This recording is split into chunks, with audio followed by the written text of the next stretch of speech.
This is the Morning Hookup on KFOR.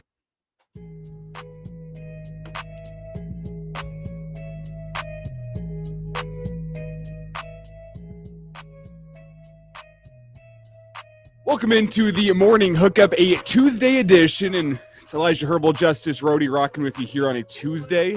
This takes me back to my early college days, Justice.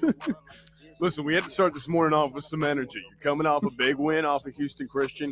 Great Monday night football slate. Great workout last night from your boy. We had a sauna session. We had some snacks going.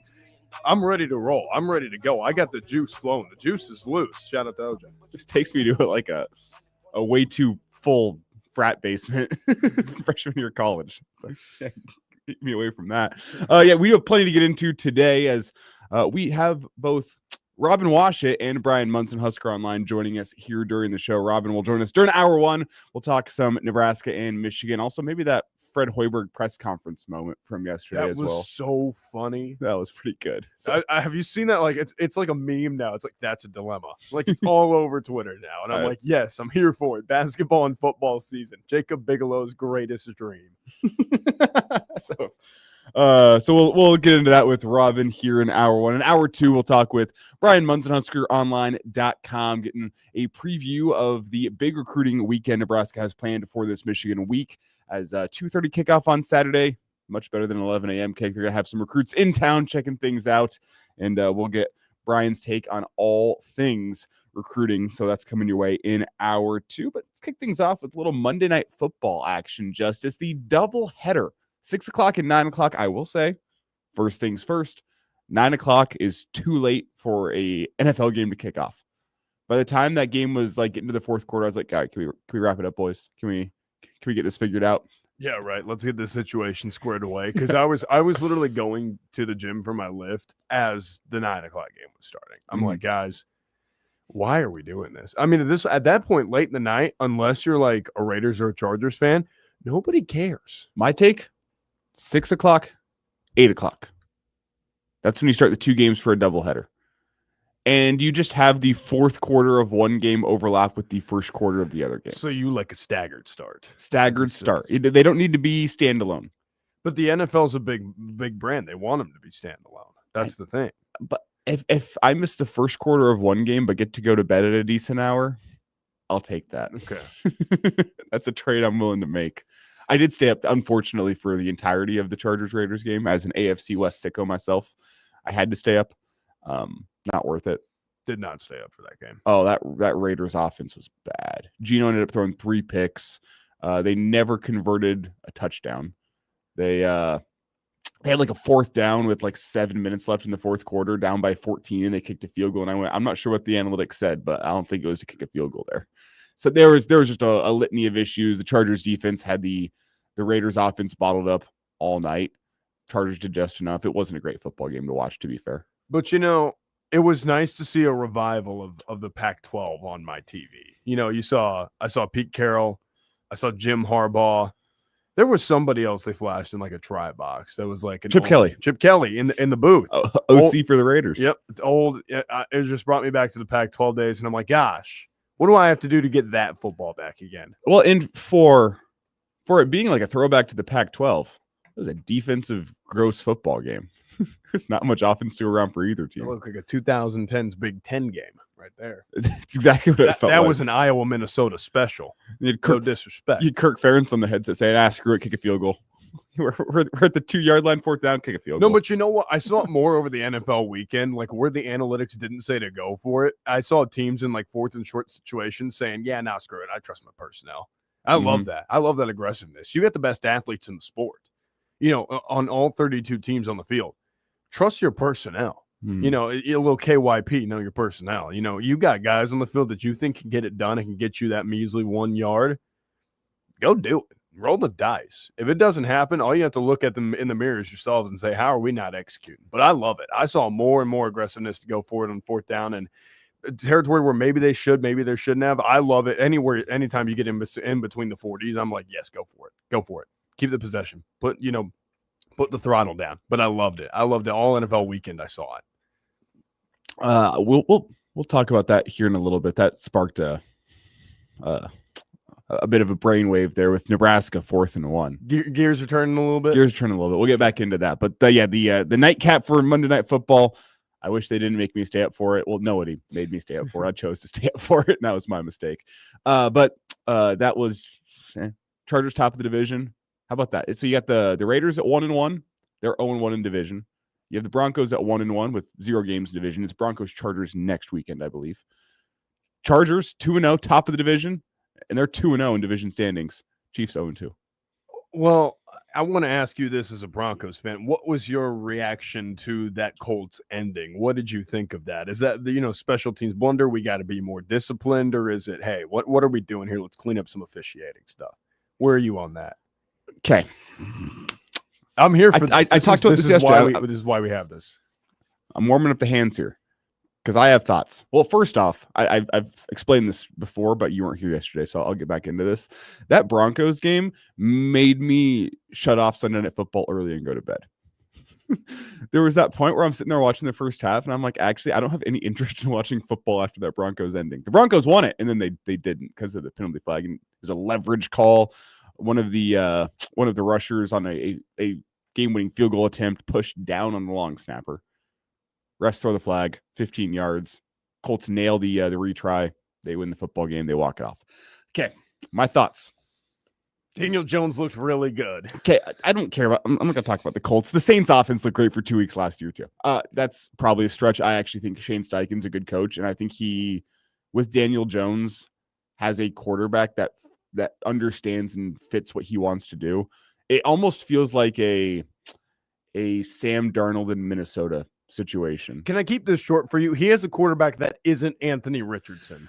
That is a good way to put it. But I'm saying this feels like a great spot for Daniel Jones Yes. too, to have a bit of a resurgence. Tyler Warren's a great tight end. Yes. He's got one of the better running backs in the NFL who seems to be fully healthy in Jonathan Taylor. Like, it just feels like a possible resurgence moment for Daniel Jones. You see what they're calling him, by the way, in Indianapolis? It's no longer Danny Dimes. It's Indiana Jones. Yeah, Better watch out. He went from great nickname to great nickname. I love Danny Dimes. Indiana Jones, also a great nickname. Better trademark that. So I think that's a great spot for him. I think the Colts, based on 2 games, I don't think it's a 2-game sample size that we're reading too far into. I think that Colts team has the chance to be pretty good. Defense is just all right. But their offense, no punts through 2 games. That might be a bit of a stretch to think that'll continue, but I think that is a team that can be fighting for a wild card. I don't know. With how bad the Texans have looked, they could go give them a little bit of a punch, I think. And we'll get into the Texans here in just a second because they are one of those 0-2 teams that I think still has a fighting chance, which is rare. A lot of times teams fall to 0-2, and what's the statistic on it? You have like less than a 5% chance of making the playoffs if you're 0-2. Yeah, the Bengals would know. Exactly. I actually like the Texans' chances to be a bit resurgent here as the season goes on, but we'll get into that in just a second. As for the Colts, I think they are solid. I think they could be fighting for a wild card, maybe fighting for a division. We'll see. As for that leverage call, if you're going to call it there, you got to call it the rest of the game. The Colts and the Broncos are doing it all game long, both teams. You don't call it until the walk-off field goal. That's what I'll say about consistency. But it's the NFL. We got to have drama. Well, sure. Put your tinfoil hat on.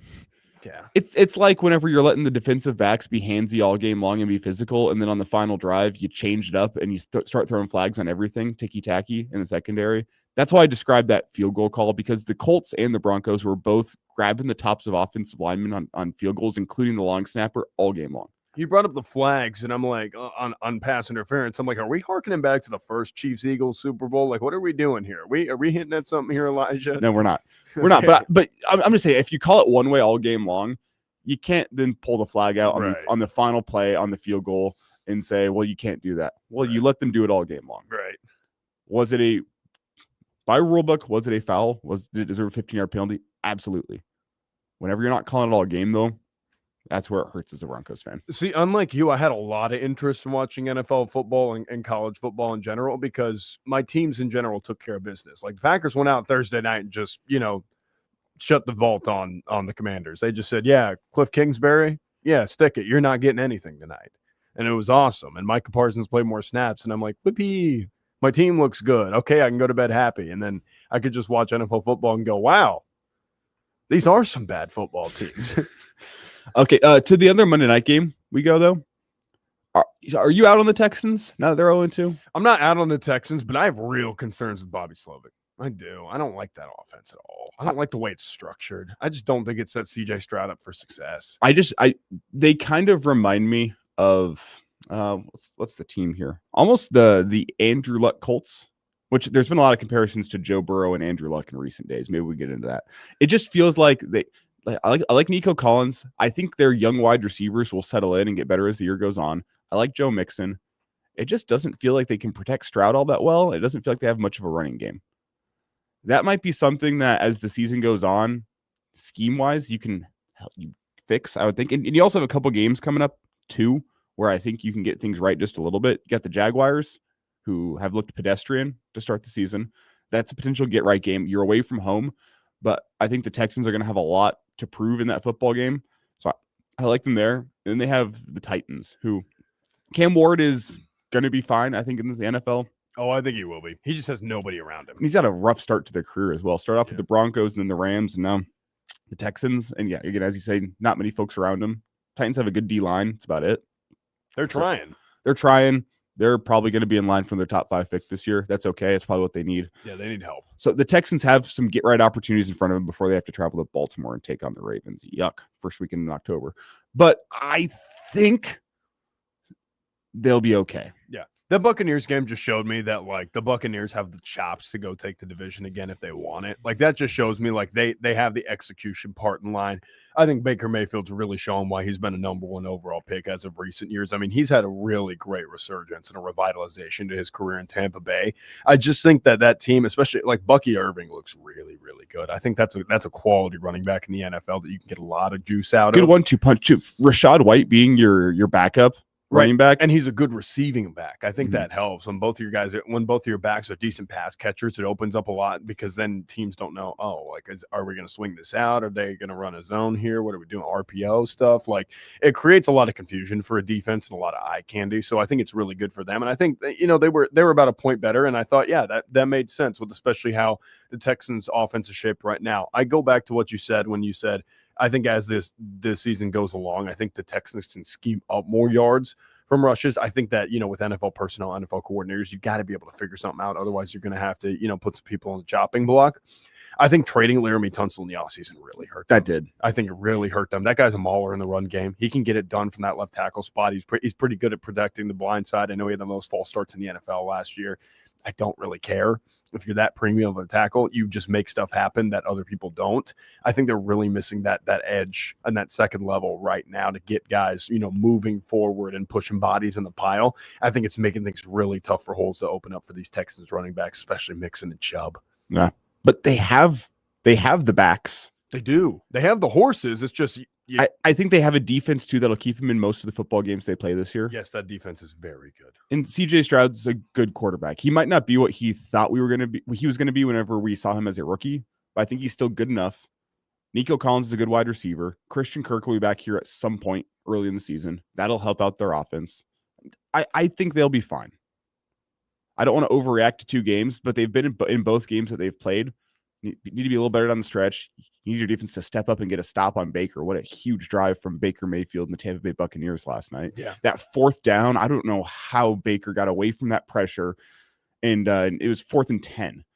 And he steps through the pressure. It looked like there was nowhere for him to escape to. Steps through, picks up the first down. At that point, you knew, Tampa Bay is going to win this football game. That was the point to me where it was like, oh, okay, I know how this one's going to go. No, but that's the kind of special that the number 1 overall pick should have, and he displayed it last night. Like that, a little bit of magic that you saw in Oklahoma. He's still got some fairy dust when he wants it. Mm-hmm. So I think less than saying we should be shoveling dirt on the Texans, you just got to tip your cap to the Tampa Bay. That good defense, got playmakers on offense. Todd Bowles, Baker's a fun quarterback. I mean, the last time. The stat flashed up on the end of the game yesterday. The last time the Tampa Bay Buccaneers lost in week 1 or week 2 of the season, Bruce Arians was still their head coach. I believe Tom Brady was still their quarterback. Just kind of wild to think about. He's got 8 straight victories in the first 2 weeks of the season, Todd Bowles does. So that is a team that is always ready to go early in the season. Credit to them.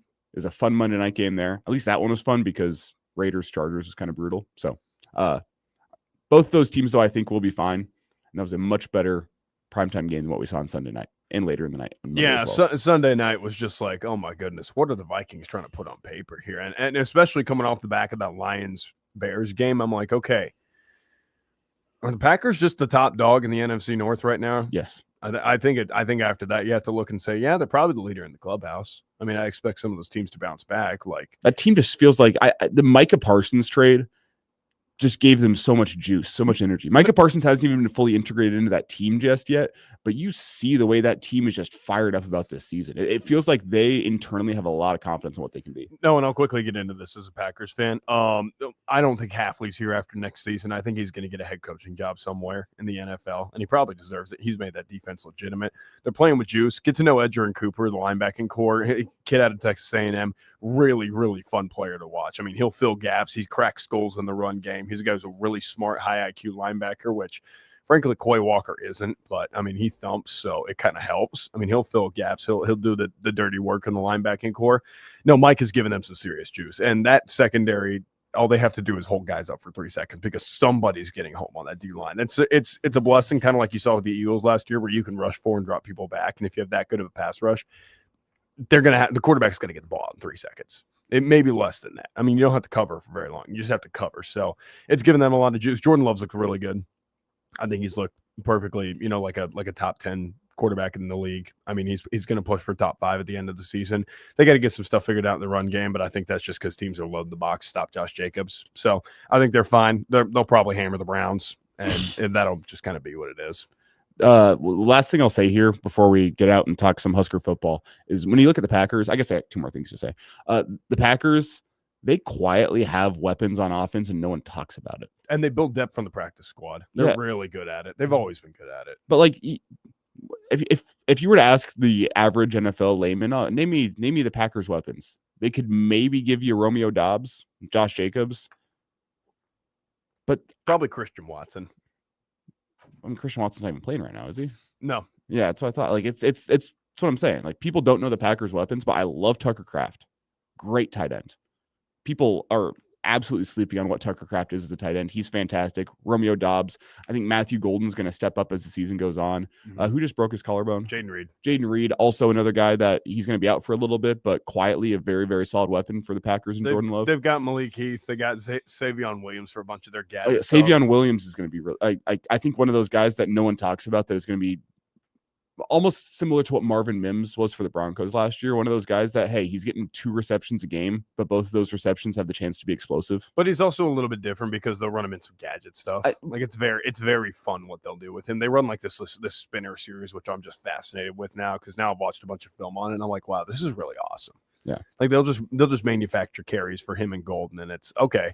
Like you saw like at the end of the Commanders game when they were stifling the run and Jacobs couldn't get anything going, they just manufacture rushes with like a Savion Williams wildcat and a Matthew Golden, jet touch pass. Like it was stuff like that where they just kind of gave them free room to run and just say, okay, go get 4-3 in space. That's all you have to do. And so it's a fun core to watch. It really is. And Malik Heath's the baller. I don't know if you saw that toe cap catch on the sideline. They got some ballers. Mm-hmm. All right. Last thing I'll say here regarding NFL before we talk what Matt Rule had to say at his Monday morning press conference. What a gross slate of primetime games we have this week. And I will say, I would much rather have, I've said this before, I'll say it again, I've been consistent in this a long time. I would rather have a Monday Night Football doubleheader every single week as opposed to Thursday Night Football. I am sick and tired of Thursday Night Football. Thursday Night Football was really good this week. No, it is not. It is horrible. No, it was good. It was good. Oh, this previous week. Yeah. But the problem is, well, for you. No, like Commanders Packers on paper is a good game. On paper, it's a good game. That's the problem with Thursday Night Football. Even the on paper games end up not being good because you're taking 3 days of prep away from a team.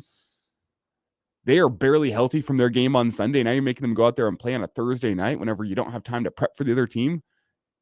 You're putting all of the teams in a time crunch when you have them play on Thursday Night Football. And that's my issue with it, is even games that on paper should be good end up not being good because teams are either not healthy, not fully prepared. It's just not a good product.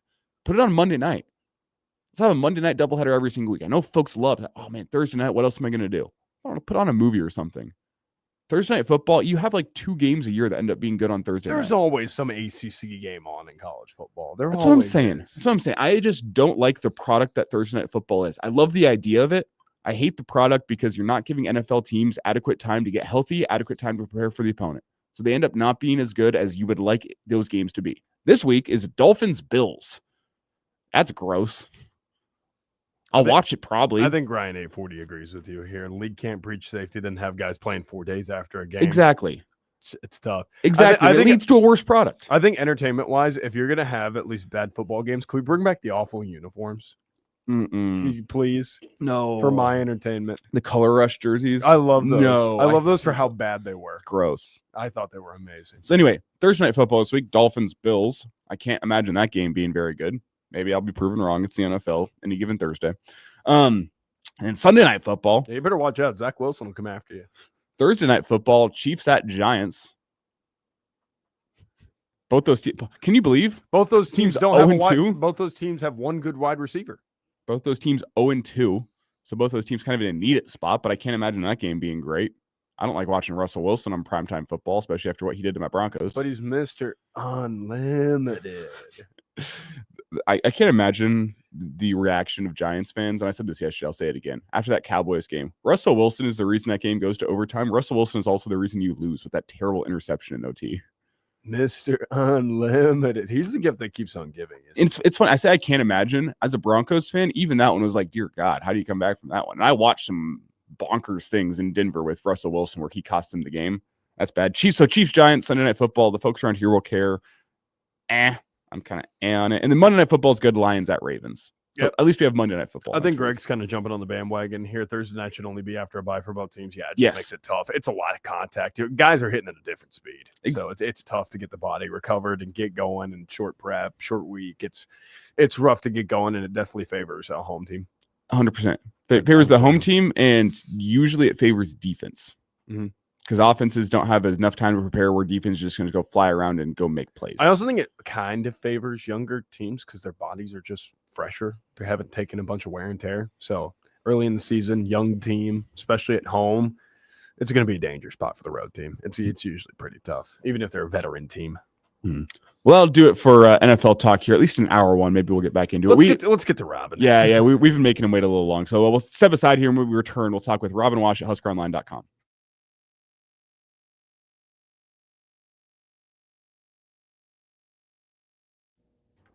All right.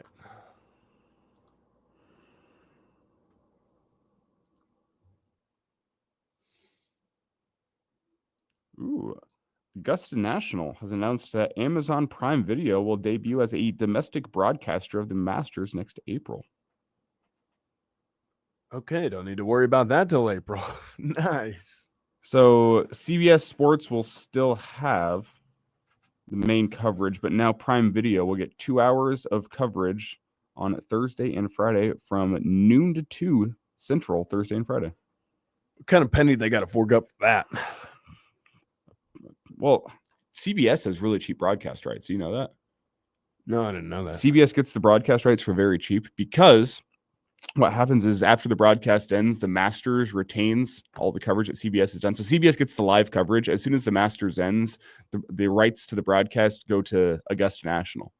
That's why you can watch all these full Sunday rounds on YouTube and whatnot. It's because the Masters, as soon as the round ends, the coverage ends, the Masters has the rights to it.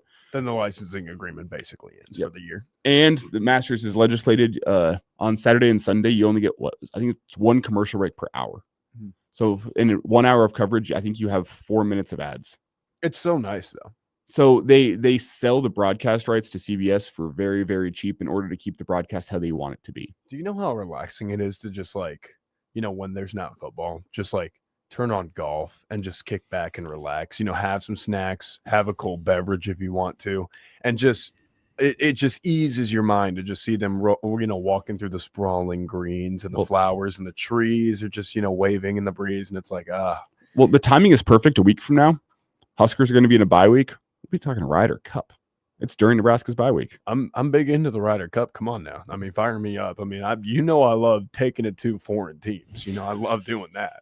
I'll damn Europeans. Yeah, I'll wave the red, white, and blue. Putting beans on toast. Who put beans on toast? Who thought that was a good idea? Who in the world thought that was a good idea? They don't even put salt on it. They don't season it. They just say beans on toast. I can get behind tea. I like a good spotted tee every now and then. I'm not even with tea. It soothes my nerves, but to each his own. I'm gonna dial Robin up real quick. Perfect.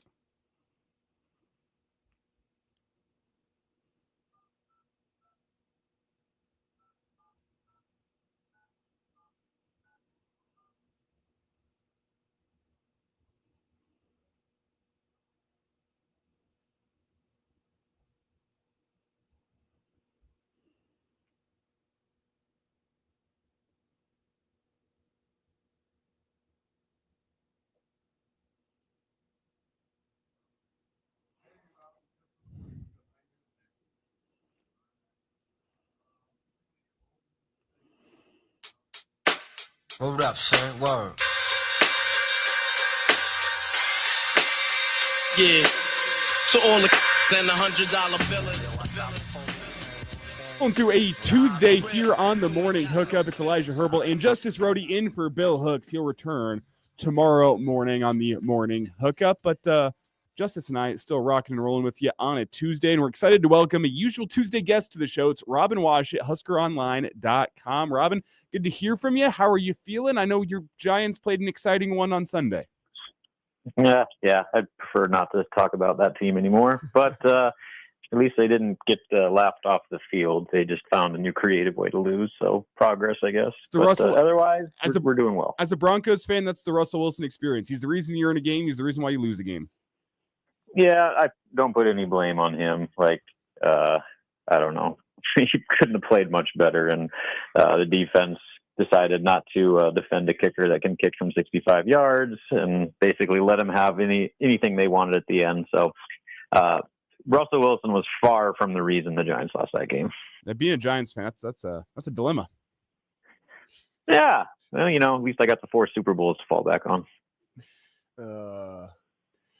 Yeah, Robin. Well, did you like the that's a dilemma poll here? Yeah. I got it. That was good. I guess I shouldn't ask who that was. Were you at that presser yesterday, Robin? Yeah, I was about to say. Yes, I was. So you're asking whose phone it was? I don't think that feels like an invasion of privacy to ask that. No, what kind of like how did the room react to that, Robin? Was it just like a collective laughter? Like what was it? It's like, dude, what are we looking up while we're in the middle of a press conference? Yeah. So the funny coincidence, it was our very own Husker Online video guy, Greg Peterson. He was uploading his Matt Rule video and started playing the video and checking to make sure it was uploaded right. And of course, when you upload a video to YouTube and play it, ads pop up. And so you can say that it was a mistake because he had his phone volume turned up. But the real question is why is this algorithm to the point where enlarged prostate medication is the first ad that pops up? That's more concerning to me than anything else. Well, I do recommend, Justice can attest, over in our studio, I'm logged in on my YouTube Premium, worth every penny. You don't have to deal with the ads. It's great. That's a complete aside, but I'm sure Justice can attest. You think it's not worth it to pay extra money for YouTube that's already free, and then you do it, and you're like, I can never go back. No, it's pretty nice, but then you get to look at Elijah's search history and go, wow, this really is worth every penny. That makes me seem like a weirdo. Oh, it's not that. Oh, boy. It's like history podcast. When I see ancient, Mesopotamian history, I'm like, this is the kind of jive we're on. Yeah, what kind of rabbit hole did you fall into? That's what I'm saying. That's every night. I find some random history broadcast to listen to as I cook my dinner. It's quite fascinating. That's an aside, Robin. Where does Fred Hoiberg, after that moment, now rank to you in the funniest Husker coaches? He's getting up there. A lot of it is just his delivery because, his first few years he was so serious and so professional that, you didn't get really anything like that. And so that part of it makes it funnier that he's going from a guy that, was so by the book and now he's letting loose a little bit. So that helps with his delivery. Keep in mind though, the characters that have been Nebraska basketball coaches over the last, 30 years where, Tim Miles was Tim Miles. That's about as much of a stand-up comedian as you're ever going to have as the head coach. And then there's Doc Sadler, who was super funny, sometimes intentionally, sometimes unintentionally. And then, Danny Nee who is about as much of a wild card as possible. Where you're like, he's not even trying to be funny, and he can be funny. So that's pretty good company to be in. But Fred's delivery is unique in the sense that, like, again, he was this kind of like so buttoned up guy for the first few years of his career. Now he's finally peeling back the onion, showing that he's got a little comedian in him as well as those guys did. Speaking of different deliveries, let's kind of flip script over to football. I know, Michigan's going to have an interim head coach and Biff Pogge. They bring in a quarterback who'll throw it from a couple of unique deliveries and Bryce Underwood. I'm not going to ask you about Houston Christian, Robin. Just give me your initial thoughts on how Nebraska stands to fare against this Michigan squad rolling into Lincoln on Saturday. I mean, it seems fairly matched up, with the way Nebraska's playing right now. And, Michigan is far from the, national title team we saw come in here a couple of years ago. So, Nebraska is certainly far from perfect, but neither is Michigan. They've got plenty of warts in their own right. And now they're going to try to go on the road in their Big Ten opener in what should be a very hostile environment with a freshman quarterback and with no head coach. And so those are two X factors that you got to consider when matching these two teams up in this particular game. And Nebraska's playing with a lot of confidence right now. That was kind of the best part about this non-conference schedule is they found a way to win a close game against a Power 4 opponent, made the play at the end, something that they haven't done nearly enough of over the last decade. And then they followed that up without any drop-off, where there are games that were heavily mismatched that they were supposed to go and blow them out, and they did. And not only that, they got a whole bunch of guys. They got over 100 players on the field the last 2 weeks. And so from top to bottom, it's not like just the starters went out and played well. Everybody played well. And when you get that kind of top to bottom confidence, that can go a long way in, instilling that belief that as the competition increases, you're a force to be reckoned with, just like your opponent is. So this is a barometer game in a lot of ways, but I think when you looked at it, you kind of just assumed Michigan would, be a tough one for Nebraska to handle. But the spread, what is it, 1.5, something like that. So slight edge to Michigan, but I think Nebraska's got every opportunity to show that they're a team to consider and have maybe a little bit more clout in this Big Ten discussion. If they're able to win this one. You said Michigan's a team that has some warts, and I'd agree with that. As a top 25 team, Justice and I were talking before the show, it feels like, as you just watched their film, one of the more beatable top 25 teams that's come to Lincoln here in a little bit. Whenever you discuss that, like, how do you think Nebraska tries to attack Michigan once Saturday rolls around? Is this a Dylan Raiola go attack the secondary kind of game? Is this a let your offense go eat and give Emmett Johnson 30 touches? Like, what do you think the plan of attack is going to be for this Husker football team if they want to leave on Saturday with a win? I mean, going forward, it's always Dylan. I mean, you can get what you can out of the run game, but giving the ball to Emmett Johnson 30 times against Michigan, I don't know if I necessarily like that plan. Nebraska has to be explosive. They have to protect the football, and they have to find ways to open up Michigan's defense to where they don't become predictable. And so that all falls on Dylan, and I think that's kind of the biggest X factor for Nebraska as far as reasons for optimism is. Dylan is playing at an extremely high level right now. Just his command of the offense, his accuracy with the football, his pre-snap decisions where he's, shifting protections and checking in the right plays.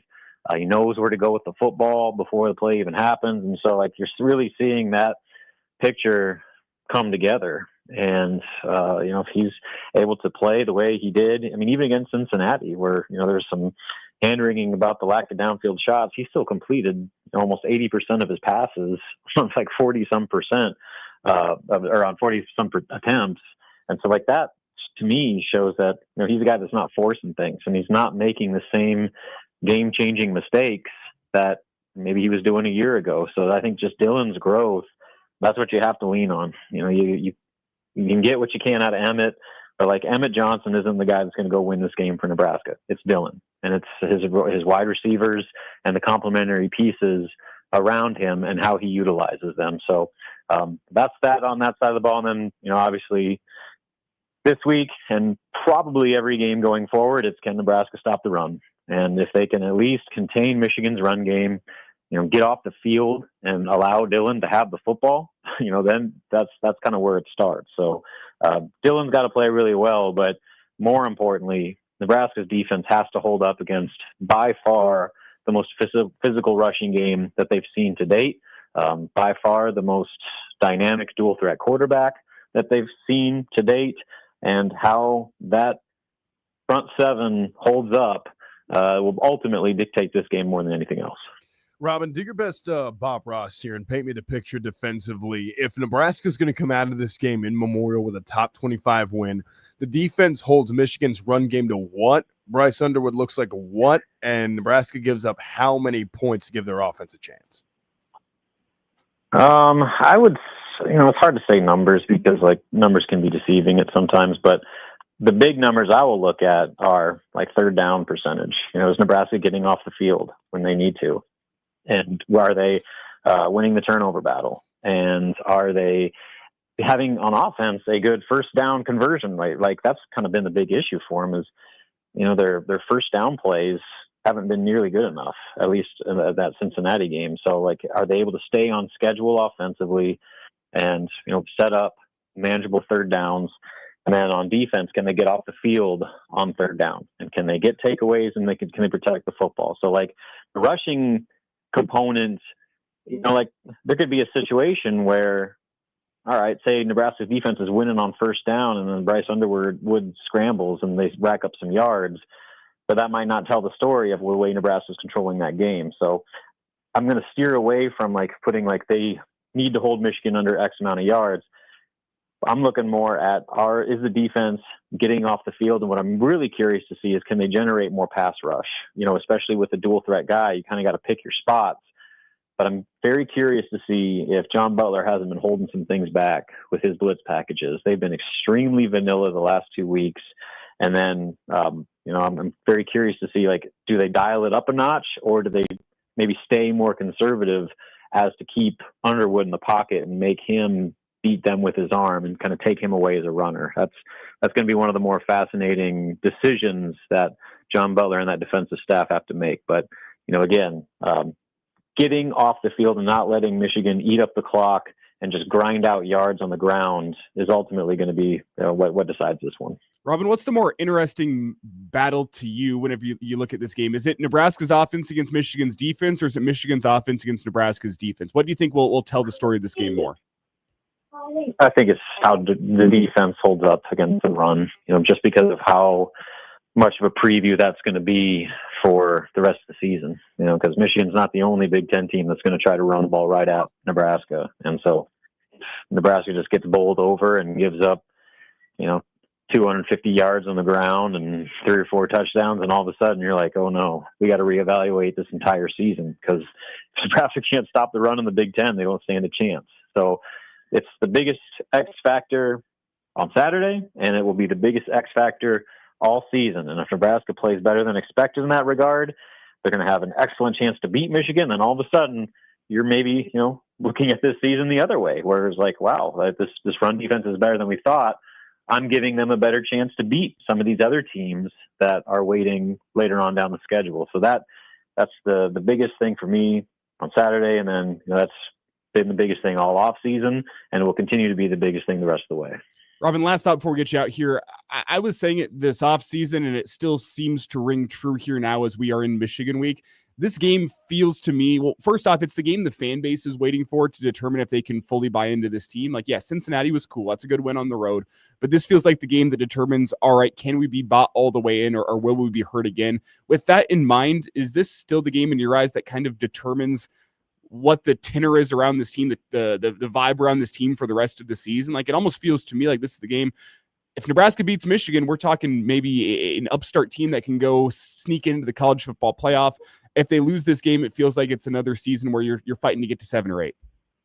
It's probably not wrong. And, I think going into the year, if you would ask most people, what's the most important game on the schedule, most would probably point to this one, just because of that exact conversation. For me, it was, I put the Cincinnati game just because it was the first game, but then also that was a game that, we were going to learn a lot about Nebraska. And again, they weren't perfect, but they did things that they haven't done in a long time by closing out the game and making the big play, and then just getting that initial confidence boost right out of the gate. Whereas so many years in the past, they stumbled in that opener and then had to try to dig themselves out of the hole the rest of the way. And it was just kind of like you're just treading water to try to keep your head above water. So like now they're in a situation where they're ahead of the curve, where they're 3-0 for the first time since 2016. They got a chance to be 4-0 for the first time since 2016. And so I think that opportunity there is, right there for the taking to really make a statement,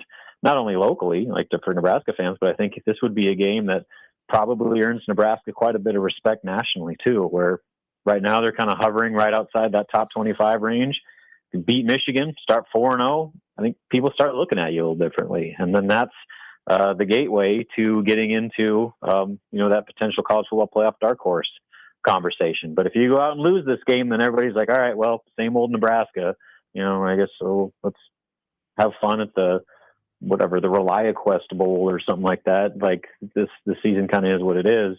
So there is a big tenor component just because of where this game is in the season, what Nebraska has done to this point, and this being kind of the barometer where, like, is Nebraska for real? Should we really be viewing Nebraska as that type of team that can win 9 games and put itself in the playoff discussion? Or are they, that team that, Las Vegas thought was a, over under 7.5 wins? Are they just going to be in that territory? So, yeah, I mean, this is a huge game for so many reasons, but you look back at like Indiana last year and go back a few years, like that Minnesota team that won 10 games, like they kind of found their way to win some early games, and that momentum and confidence that they built up in the process, changed the entire complexion of their season and like how they approached games, like with the level of belief that they had in themselves. So this is that type of game for Nebraska, and they've had several of these chances over the years,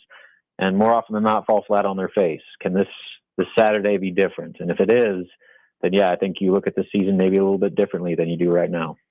It's Robin Washit with us here, HuskerOnline.com. Robin, appreciate your time here on a Tuesday. We'll get caught up with you Saturday at 2:30 up in the press box. Sounds good, guys. See you later. There he is, Robin Washit. Make sure you find him and follow him on Twitter at Robin Washit for all your Husker basketball and Husker football coverage. We're going to step aside here. We'll return for one more break here in hour 1.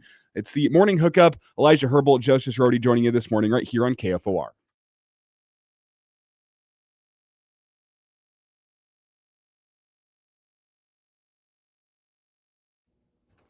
All right, we're good. Bangarang.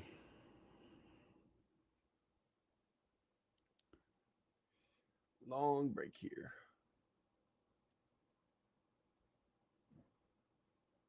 I do mean long break. How long are we talking? It's gonna be a couple minutes for sure.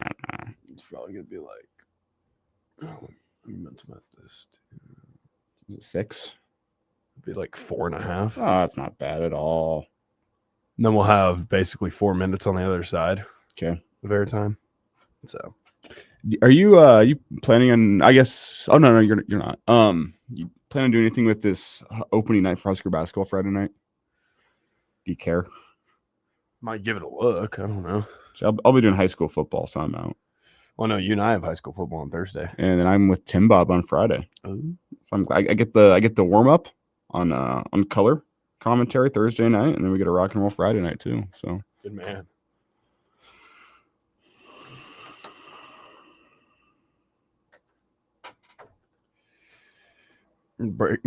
Greg says, "Are we gonna get a break after the break?" Yeah, we're gonna ESPN this bad boy.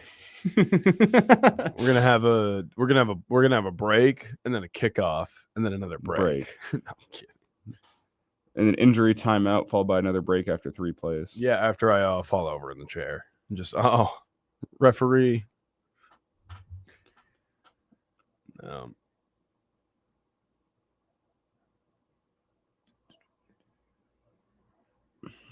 I've got a fascinating talking point because it's sparked my fancy thinking about these new 5-star quarterbacks. Like JKS at Cal, you seen him? Oh, he's been a dog. Different type of 5-star quarterback. Like Bryce Underwood, different type of 5-star quarterback. I think you could ask the question if we've been sold a bill of goods on Dylan as a 5-star quarterback, and I think it'd be an interesting conversation. I would argue no. I mean, have you seen? Well, Saturday is the determining factor because Bryce Underwood has stepped in and he's still had his freshman warts. He's been very good though, and you could say the exact same thing about what Dylan Raiola did last year. He was very good. Did he still have his freshman issues? Absolutely. No, but it feels like I think people are evaluating it stylistically and saying, okay, when does Nebraska go for the home run ball? And it's like, can Dylan throw the home run? And like, can Dylan hit the home run ball? And it's like Bryce Underwood, different kind of zip on the ball. JKS, different kind of zip on the ball. And it's like when you just haven't seen Dylan show it off. So I think it's a fascinating conversation for out of here.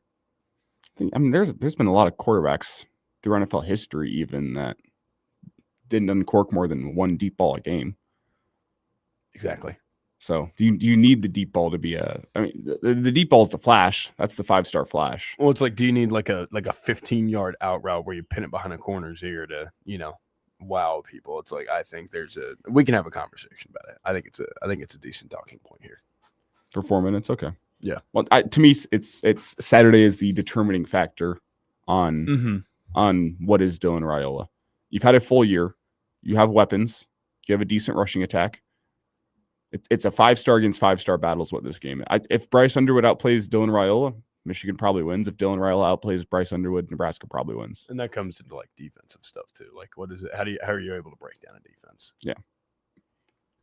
Because I think Bryce is going to struggle against that secondary. Well, I do. I've said it. I said it Sunday during our Sunday reaction show. I said it on yesterday morning and yesterday afternoon. To me, if I'm Nebraska's defense, it's less about sacks and it's more about keeping Bryce Underwood in the pocket and making him beat you with his arm. Because I don't think he's a great processor right now. I think right now, especially with like the way that John Butler's going to roll into coverages, there's going to be opportunities for takeaways. Well, I think he's going to put the ball in danger. John Butler has a history of confusing NFL quarterbacks. Imagine what he's going to do to a freshman in college. It's like what Matt Patricia did to Arch Manning week 1. It's like you see an NFL DC and like a good NFL DC, and now he's in college. What is he going to put you through as a college quarterback when you haven't seen like a rolling cloud coverage? Like Bryce Underwood's never seen a cover 2 immediately roll into a single high safety. Like he's not seen that. Well, and that's how Nebraska won the game against Cincinnati. Is there was a single high safety that immediately rolled into a cover 2. Yeah, because Hartog bailed out. Yeah, he bailed out right at the snap, and Sorsby never saw him. What he saw post snap still showed him cover 1, so he chucks the deep ball, and Nebraska wins. We'll talk about it. Here we go.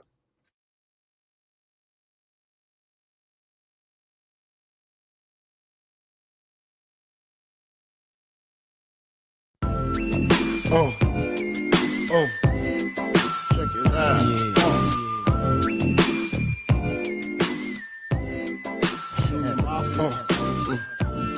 Rolling through a Tuesday here with the Morning Hookup. One final segment in hour 1. As a reminder, we'll have Brian Munson, also from HuskerOnline.com, coming your way in hour 2 to talk some recruiting with Nebraska and Michigan. A big thank you to Robin Washut joining us here in hour 1. And our conversation with Robin, we were talking during the commercial break. Again, as always, if you want to get the behind-the-scenes look, you can find the stream on YouTube. That is the Morning Hookup. Search it up on YouTube. You can find us. Also, KFOR's social media pages, both Facebook and Twitter, is where you can find our live stream to get all the behind-the-scenes, unfiltered access to what Justice and I are talking about during the break. But one of the things that conversation with Robin sparked is the discussion of, can you simply boil Saturday down to Nebraska's 5-star against Michigan's 5-star, talking about Raiola versus Underwood? Is that too simplistic of a way to boil it down? I mean, I know there's everyone talks about Michigan's rushing attack, and that's a big factor. But Bryce Underwood's also a big factor in Michigan's rushing attack. As for Nebraska's offense, Robin said it moving forward, almost every game is going to come down to what can Raiola do for you offensively. I know Emmett Johnson's great. We love the offensive line, but Raiola's he's the leader of the offense. He's the guy that keeps things moving. So is that too simplistic of a way to boil it down? Is who's got the more legit 5-star quarterback? Yeah, I think like you could boil it down to that. I think there's obviously some other factors. Who controls the line of scrimmage? Can Michigan get home? Can Nebraska get home and cause some disruptions? But ultimately, it comes down to who's a better processor of the game. Do you trust a sophomore Dylan Raiola, who's looked like every bit of the $3 million quarterback that Nebraska's been promised? Or do you look at the $10 million Bryce Underwood and say, yeah, I love the talent right now. I think the arm talent's incredible. When I look at it, I go, listen, if John Butler's going to roll into some stuff, and if he's going to throw some more elaborate looks than what, no disrespect, Central Michigan or New Mexico are going to throw at you, like he's seen Oklahoma. Like Brett Venables is a great defensive mind, and he was mixing pressures, and he had Bryce Underwood in a tough situation in Norman. And Bryce Underwood didn't look good throwing the ball. Looked okay running it, didn't look good throwing it. So what's he going to do when he comes up against a former, NFL guy and John Butler, who, like you mentioned over the break, has a history of disrupting NFL quarterbacks and good NFL quarterbacks at that? What's he going to do to a college QB in his second ever road start without his head coach and a play caller who's in his first year? But to flip it around here, Michigan's also got a former NFL defensive coordinator in Wink Martindale running their defense. What's he going to have up his sleeve for Dylan Raiola? That's another question that needs to be asked here. But I think also secondary experience comes into it because Michigan's got a young secondary, albeit they do have Rod Moore allegedly coming back. We don't know if he's fully ready to go, but they have a younger secondary than Nebraska does. And I think having a veteran secondary in this game, especially on like when you're at home, tends to help you, especially with crowd noise behind you. And it was our good friend, the Iron Horse, Sunday live edition of the Average Joe Sports Show. It's a free shout out to ourselves and our work that we do. Check that out. He said the game within the game is Dana Holgorsen versus Wink Martindale. I'd agree with that, actually, because I really do think this game comes down to the rushing attacks are great for both teams. I get it. Nebraska's game plan defensively, I think, is going to be keep Bryce Underwood in the pocket, make him beat you with his arm, make sure they're not getting 3rd and 3, get a 3rd and 6, 3rd and 7, and then make Bryce Underwood beat you with his arm. That's a game plan. Flip it around, though. Game within a game is Dana Holgorsen against Wink Martindale. I think whichever 5-star quarterback ends up playing better is the team that wins this football game. And whoever can scheme up the best rushing attack. I think having a supplementary attack will definitely help in this game. But it's not the rushing attack that's going to win the football game. You need to have it, but it's not what wins it. That'll do it for us in hour one. We'll have more thoughts on Nebraska, Michigan coming your way after the break.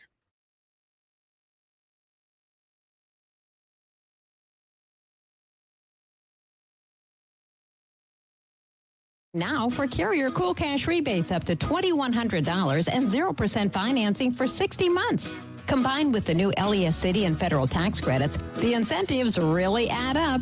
See what's possible with Wellman Heating and Air Conditioning, your local experts for total home comfort. Learn more about Carrier Cool Cash rebates, 0% financing for 60 months, and what's possible at wellmanheating.com. Wellman Heating and Air Conditioning and Carrier, for the world we share. See website for details. Bills happen with not a lender. It does not make credit decisions. Must be 18 years old. Not available in all states. Honey, everything is so expensive, and our bills are piling up. You're telling me credit cards are maxed out, rent is due, and the car payment's right around the corner? We need some extra cash. We should do what my friend from work did. She went to billshappen.com and got the money she needed the next day. Our credit is not great. Are you sure that would work for us? Bills Happen is one of the largest personal loan networks. They can help people with all credit types get up to $5,000. Sounds like it's...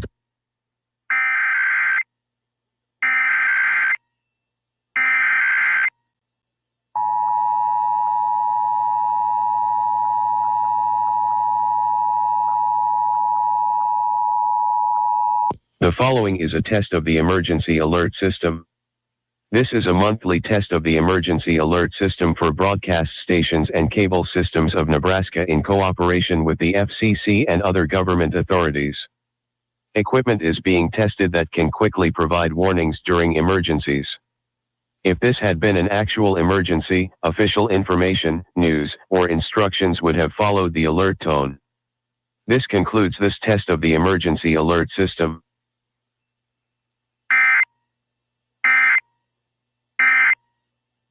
Talk, sports, and weather station. FM 101.5, 1240 AM, KFOR, and KFRX HD3, Lincoln. From ABC News, I'm Sherry Preston. A major development in the case of Luigi Mangione as a judge throws out the two most serious charges he was facing in the murder of United Healthcare CEO Brian Thompson. ABC's Aaron Katursky is outside the courthouse in New York City. Judge Gregory Caro said that the prosecutors presented sufficient evidence that the defendant murdered United Healthcare CEO Brian Thompson in a premeditated and calculated execution. But the judge said that does not mean the defendant did so with terroristic intent. So Luigi Mangione is still going to face second-degree murder charges that could get him life in prison. Mangione also still faces federal charges. He is back in court in December. In court later today in Utah, the man accused of murdering Charlie Kirk. He's expected to be charged with capital murder. He was the quintessential Hollywood heartthrob, but said he hoped he would be remembered for more than that. Robert Redford has died at the age of 89. ABC's Michelle Franzen has more. Robert Redford's breakthrough role came in 1969 when he co-starred with Paul Newman in Butch Cassidy and the Sundance Kid. I'll jump first. No. Then you jump first. No, I said. What's the matter with you? I can't swim. Why, are you crazy? The fall will probably kill you. Redford and Newman teamed up again in 1973's The Sting, and that same year it was Redford and Barbra Streisand in The Way We Were. Redford went on to win a Best Director Oscar for Ordinary People. Asked once about the Oscar race. If you're talking about a race, the Oscar race, that I have no use for. Michelle Franzen, ABC News. Gaza is burning. Those the words of Israel's foreign minister as the long-planned offensive in Gaza City begins. Simultaneously, Israel is also launching airstrikes against Houthi rebels in Yemen. You're listening to ABC News. I'm still going for it, even with higher stroke risk from atrial fibrillation, an irregular heartbeat not caused by a heart valve problem. Over a 3-year study, Eliquis apixaban tablets reduced stroke risk better than warfarin, and over 97% of Eliquis patients did not experience a stroke. A first stroke occurred in 2.9% of warfarin patients versus 2.3% of Eliquis patients. Don't stop prescription Eliquis without asking your doctor. Stroke risk may increase. Eliquis can cause serious and potentially fatal bleeding. Don't take if you have an artificial heart valve, abnormal bleeding, or antiphospholipid syndrome. While taking, you may bruise more easily or bleed longer. A spinal injection increases blood clot risk, which may cause paralysis. Get medical help right away for unexpected bleeding or bruising, or back pain, tingling, numbness, muscle weakness, or incontinence. Aspirin products, NSAIDs, SSRIs, SNRIs, and blood thinners increase bleeding risk. Tell your doctor about planned medical or dental procedures. Learn more at Eliquis.com or call 1-855-ELIQUIS. Applying to use the turnback tax money to help in building a new youth volleyball facility. Good morning. I'm Jeff Moats in Lincoln at this hour. Sunshine and 78 degrees at KFOR. An application to use the turnback tax for a proposed youth volleyball facility near North Star High School was approved by the Lincoln City Council on Monday afternoon to be submitted to the state and receive their approval. The nonprofit known as Nebraska for Volleyball plans to apply for a $14 million bond issue and will raise private dollars to fund the rest of the $16 million complex near 30th and Folkways Boulevard.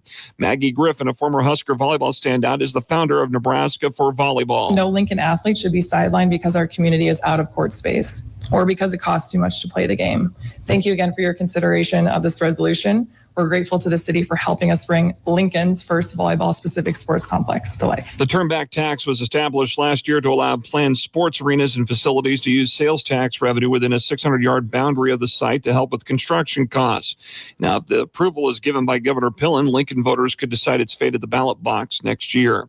There was a fire inside an attached garage Monday night at a Northeast Lincoln home. Only $3,000 damage, though, was done, thanks to the quick response by Lincoln Fire and Rescue. It happened at a home west of 52nd and Colfax and across the street from Dawes Middle School. LFR says no one was hurt. The cause of the fire is still under investigation. On Monday, Lincoln State Senator Danielle Conrad announced that she's seeking re-election next year to the Nebraska legislature. She represents District 46 that covers much of North Lincoln. Conrad is a civil rights attorney who was elected to the Nebraska legislature 3 times in 2006, 2010, and 2022. Her peers have selected her to serve in leadership roles, and she's currently a member of the Education Committee, Natural Resources Committee, and Retirement Systems Committee.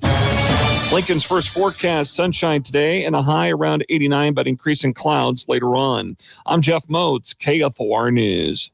Get in and win with Limitless Male Medical, the men's health experts. We are the proven leaders in testosterone and peptide therapy. Don't play around with a sub-shop franchise that just popped up. At Limitless Male, this is serious medicine. Full lab panels, real providers, years of experience focused only on men's health. Don't be fooled by crash course owners. Trust the team that knows hormones inside and out. Limitless Male Medical. Your health is not a game. Hey, it's Schmitty. It's an Average Joe Road show this Friday in front of Michigan at the Salt Mine City Brewing Company 8th and R. As always, pregame predictions, speculation, and chatter, plus prizes from Bud Light, just at a different location this week. And check out the menu and what's on tap at saltminecity.com now. Crafting bold, small batch beers. You may just find a new favorite. So join us Friday in front of Michigan as KFOR and the Average Joe's on the road. The Salt Mine City Brewing Company, 8th and R Street. KFOR and the Average Joe's on the road. The Salt. This is the Morning Hookup on KFOR.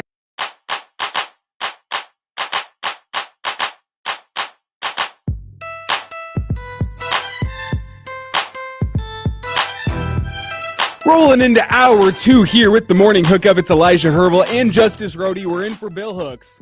Bill's got yesterday and today off. He'll be back with us the rest of the week, beginning tomorrow. So you can look forward to that as we spend pretty much the whole week getting you ready for the game of the year so far for the Husker football team. It's Nebraska. It's Michigan. It's Saturday at 2:30 on CBS. We're counting down the days, counting down the hours. We take you through a Tuesday here. We'll have Brian Munson, HuskerOnline.com, joining us here in just a moment. He'll be taking us through the recruiting weekend that will be for the Husker football team. Maybe upwards of 40 or 50 recruits in town checking out Nebraska v. Michigan. 2:30, it's not the most ideal spot. Everyone for recruiting weekends loves those primetime games, but it still gives those kids a chance to play Friday Night Football. Wake up early on a Saturday, make their way to Lincoln and do the whole recruiting thing. So we'll be talking with Brian Munson in just a moment. To get his preview of everyone Nebraska is going to have in town and some of the names to watch for if you are a Husker football fan or a recruiting fan, whatever it may be. Where I'm going to kick things off here this hour, though, is by going through Matt Rule's Monday morning press conferences. He sat down, what was it, about 25, almost 30 minutes of just pure unfiltered Matt Rule content. According to my buddy, he was, quote, yapping again. It's fair. Which it's always the different tenor between Monday and Thursday. Like the Thursday Matt Rule press conference, very buttoned up, very serious. Very buttoned up, very serious. He's ready for the game to start. It's like I'm here so I don't get fined type vibe, but that's not Matt Rule at all. He loves, I think, talking to the media. Monday he's strolling in with the coffee. He's like, fellas, how we do? I got time today. Like he's probably got house rules recording later in the week or something like that. And Monday he's rolling in, he's setting the coffee down. He's like, all right, let's chat. Thursday, it's very much, here's who I am. Here's what we're doing. Get ready for Saturday. Well, I feel Monday is almost like he's sitting in on the Pat McAfee show, which he's been doing. Just like, I guess, I'll give you mine. Let's fill a segment. That's kind of like Matt Rule's Monday vibe, whereas Thursday it's like, I got things to do today. let me answer your questions real quick. Yeah, I got to go win a football game. Sorry, guys, I gotta actually do what I'm paid to do. You know, not just answer your questions. I got to go coach a football team to actually tackle.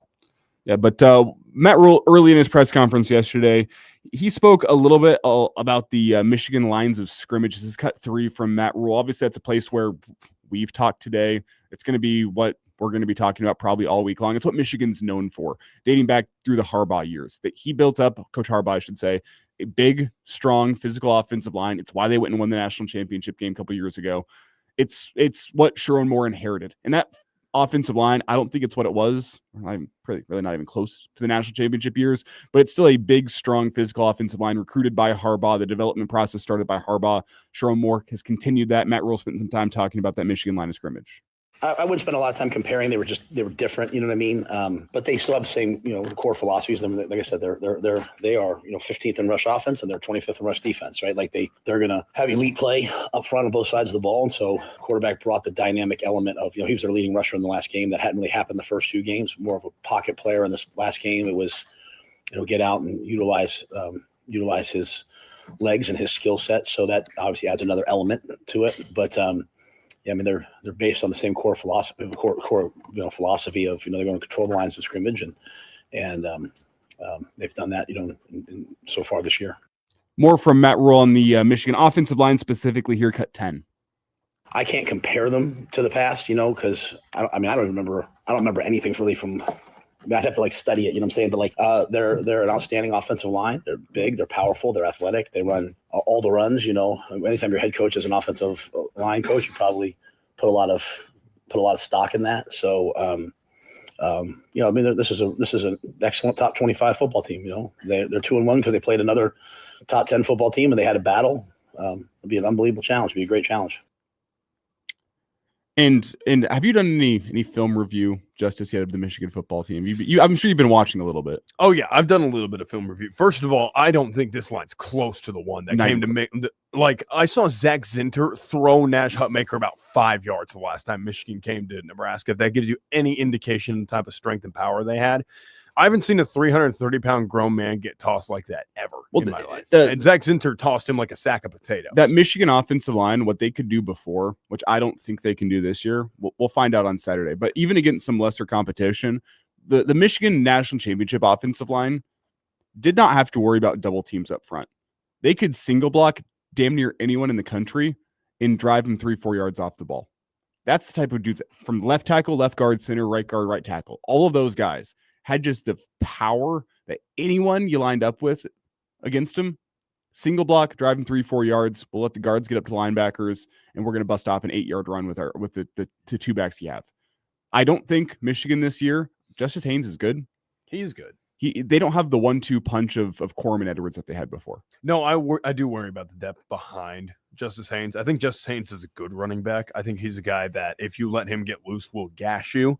But you can keep the bottle on him. I firmly believe that you can. I think Oklahoma actually did a really good job keeping the bottle on him until Michigan decided to flow with more zone scheme. And then once they flowed more zone scheme and, really picked on the over-aggressive linebackers of Oklahoma, that's when they started to get loose. So if they start to go to more zone type runs, if Nebraska decides to commit linebackers to that run game and everybody's flying to the football, I think you could have some trouble trying to contain them.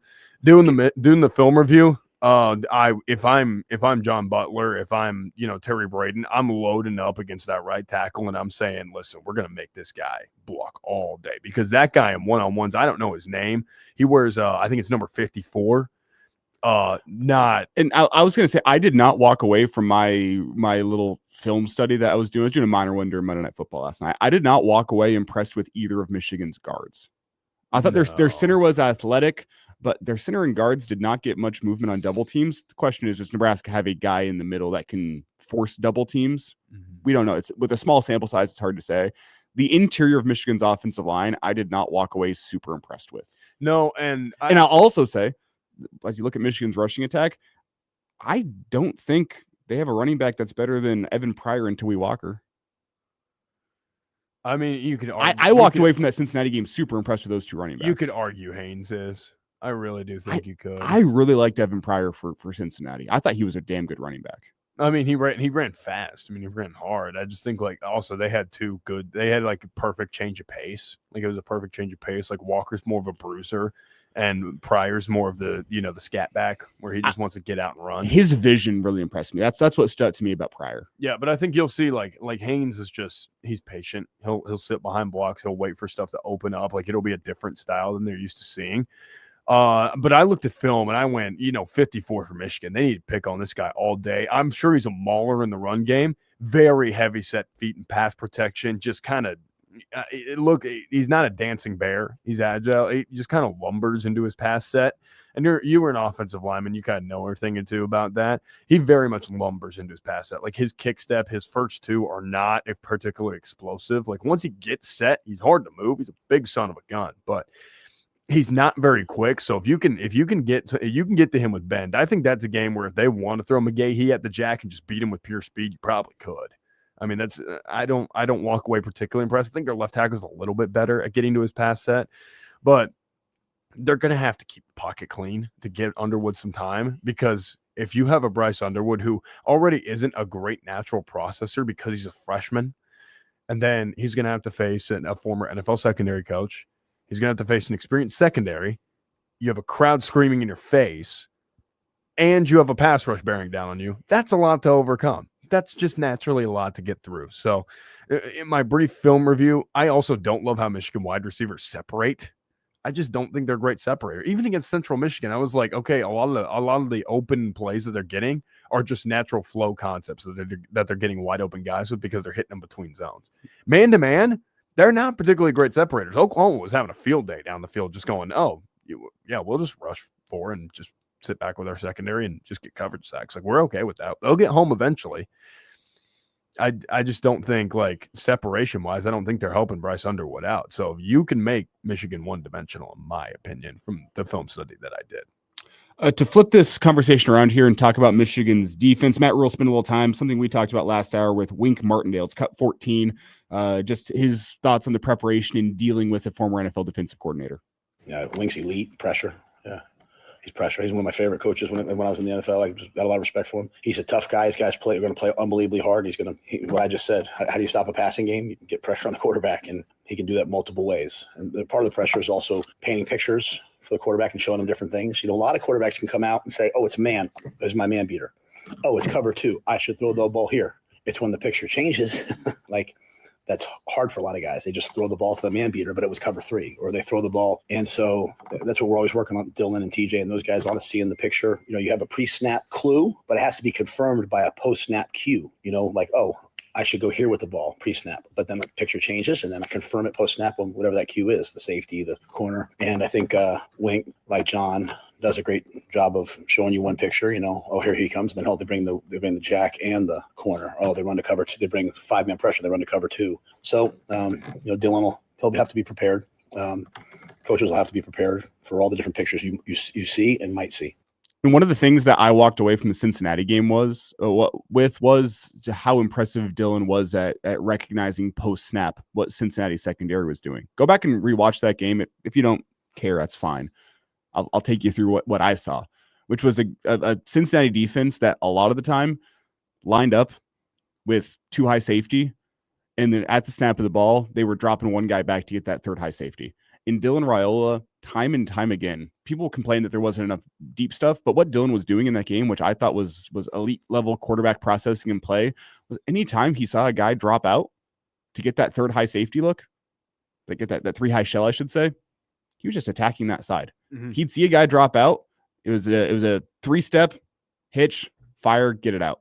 And he was attacking that side where Cincinnati was dropping a guy deep, which means you have a numbers advantage over there. And I think especially in this game with, every factor in play, I think that my biggest thing with Dylan is I don't want to see him play incredible deep shot football. I don't want to see him, go out and light it up. I want to see him play a clean, mistake-free football game.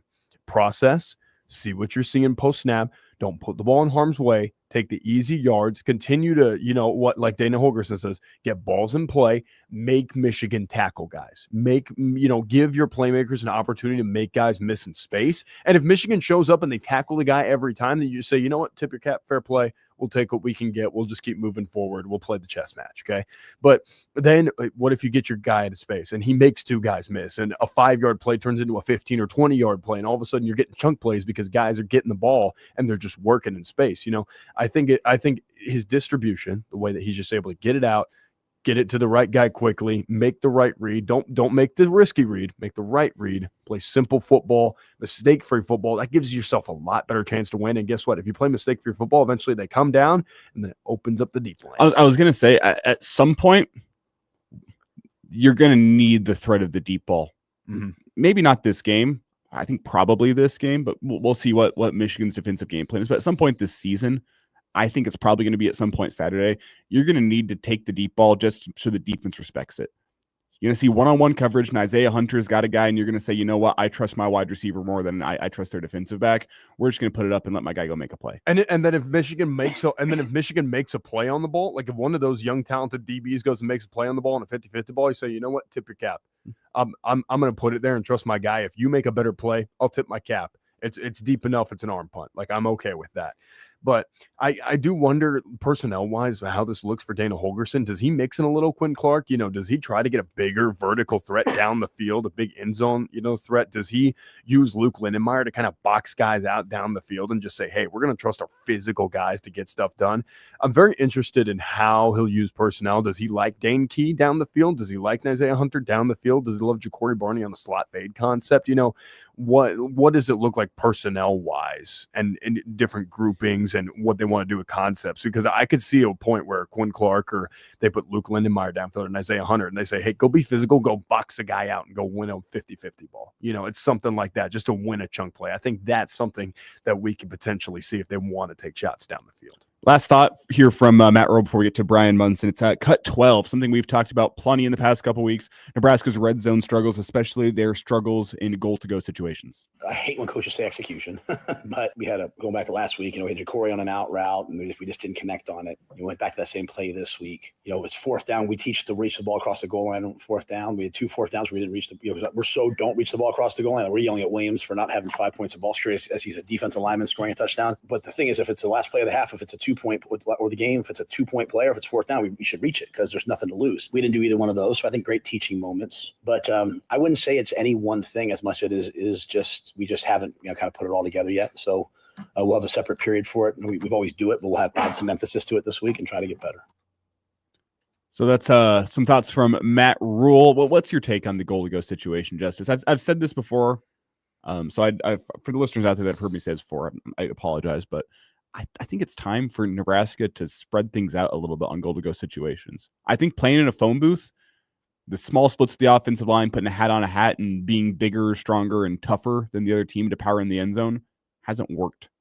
And when it doesn't work against the likes of Akron and Houston Christian, I think it's a sign, okay, maybe it's time to flip things up and try to get a little different around the goal line. I thought it was, especially in Cincinnati. I thought when they spread them out and just showed them at least that there was a threat of the RPO, I thought it worked a lot better because then you give yourself running lanes between the tackles for your running backs, and you trust your running back to go meet a linebacker in the middle. And that's where I think Emmett Johnson's at his best is whenever it's, hey, one cut, go pick up 2-3 yards. Read the defense. I don't think he's great as a downhill. You know what? If you have to run to the back of your offensive lineman and power into the end zone, go do it. Like I think Dowdell was good at that. Mm-hmm.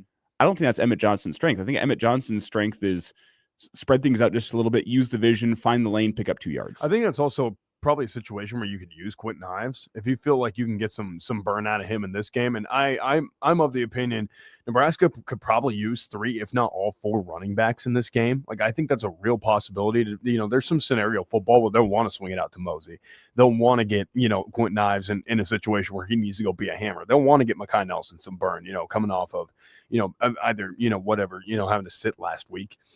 But I do think that there's a situation where, Nebraska will probably – I'd love it if they spread it out, give me a split wide receiver set, Quentin Ives in the backfield, and just show the threat of the RPO. Hey, if my inside slant's a winner right there, I'm gripping it, ripping it. If it's not, I'll just hand it to the 6'3", 210-pound guy and just say, go lean. Just go lean. Stretch it across, duck your shoulder, lean the ball across, and go win one in the hole. And it's as simple as that. And I think they could spread it out because I think playing a phone booth, I get everybody loves power football. I love power football. Husker fans love it for sure. I'd love it if they threw out a jumbo set in there, once in a while and just say, hey, like we're going to pack 8 guys on the line of scrimmage. Go stop it, But it hasn't worked though. Yeah, that's what I'm saying. At the end of the day, you got to go with what works and maybe spreading it out and winning some gaps might come to stand to benefit, especially against a Michigan team that on the back end isn't super physical defensively. That'll do it for us here in the first segment of hour 2 of the morning hookup. We're going to step aside, and when we return 3 minutes from now, we'll have Brian Munson on the line, HuskerOnline.com. We'll preview a big recruiting weekend for Nebraska against Michigan.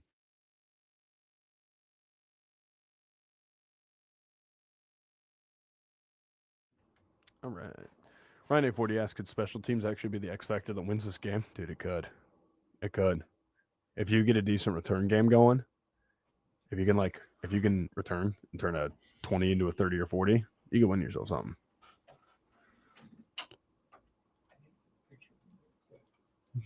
Oh, for high school football? Yeah.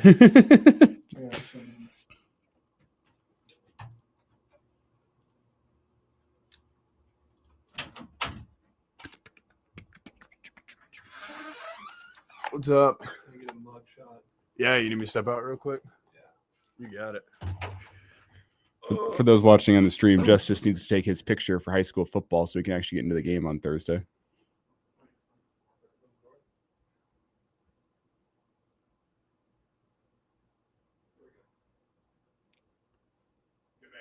That'll like it. Thank you.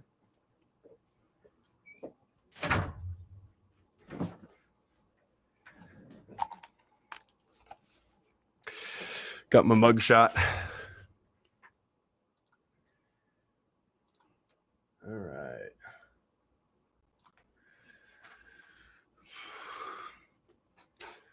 right. What do you think about the special teams, huh? I think they've been solid aside from all the kicks out of bounds. Do you think they could win a game? You could argue they already did. Cincinnati. No, but I'm saying, like, I get that, but, like, I'm wondering, like, return game wise. Like, if the return game's good and you give yourself, like, an extra 20 yards of breathing room or even, like, 10 or 15, it helps your offense so much more starting on the 30 or the 35 as opposed to the 15 or the 20. So much more. Because then you give yourself the liberty of being in an aggressive 4-down territory. I was thinking about this last night. Is Nebraska due to block a punt? They've come after a couple this year and been close. They really went after one in Houston Christian. They just abandoned blocking the return game, and they said, we're going to go get one, and they came darn close a couple times. Yeah, twice. It was both in the first half. They came close on both, but they didn't get it. Because they've already blocked a field goal. You Yeah. already saw that. Yeah. I think they're due for a block punt or a kick return for a touchdown. I think they're due for something. Something's got to break. I'm not sure about a kick return, maybe a punt return for a touchdown. I think one of those. I thought Mosey was going to get that one in the second half. Mm-hmm. I thought Ja'Cory had that one against Akron where he was spinning around, and they look due for one though. Like I think the dam's going to break on that eventually. All right, I'm going to call Munson. Okay.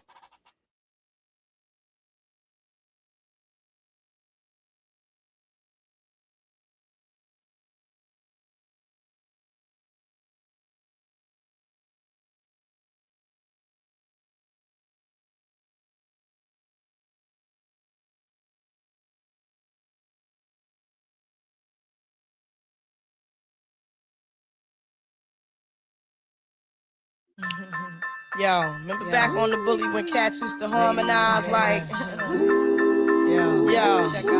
yo, my men and my women, don't forget about the day. This is not the most the king, yo. It's about a thing, feel real good with your hands in the air and lick 2 shots in the atmosphere. Rolling through a Tuesday here with the morning hookup. It's Justice Rhodey running the board, running the tunes. Another good song from, I believe what his shirt says is the world's tallest leprechaun. So thank you, Justice. We're excited to welcome Brian Munson to the show, HuskerOnline.com. Brian, good to hear from you. How you feeling? Did you stay up late for Monday Night Football last night? I did. Well, I'm in Tampa, so it would have been kind of it would have been a faux pas for me to go to bed last night, considering I'm down here in Florida. So I had to stick around and see if they could hang on to that. I'm sure Levante this morning is wishing that he could have held on to that interception there, because it definitely got to be a little bit of a tough one down the stretch for them to kind of hang on to that victory to get out of Houston. Well, how good do you feel about your Bills right now? Big win against the Jets, big win comeback fashion against the Ravens, and now you get the lowly Dolphins on Thursday Night Football. Well, I mean, I love trouncing AFC East teams. Let's just be honest. I mean, that's my affinity about the whole division. You know, because nothing better than beating the Jets. Oh wait, beating the Dolphins. But what's better than beating the Dolphins? The Patriots. So I'm looking forward to that game. Obviously on Thursday night. I'm not sure if I'll be able to watch it necessarily in the comforts of my home, but I'll find a way to get the game on my phone. And then again, I'll be in Orchard Park to see Buffalo take on New England that Sunday night. So I'm not missing that game in person. That's going to be my tribute to say goodbye to that stadium, and hopefully be there next year to usher in the new one. Brian, you mean you don't feel a modicum of sympathy for a team that, you know, won 6 Super Bowls and had an incredible dynasty? You don't feel bad beating them? Like, not even I don't little think bit? they felt bad. I don't think they felt bad beating us during that run of success.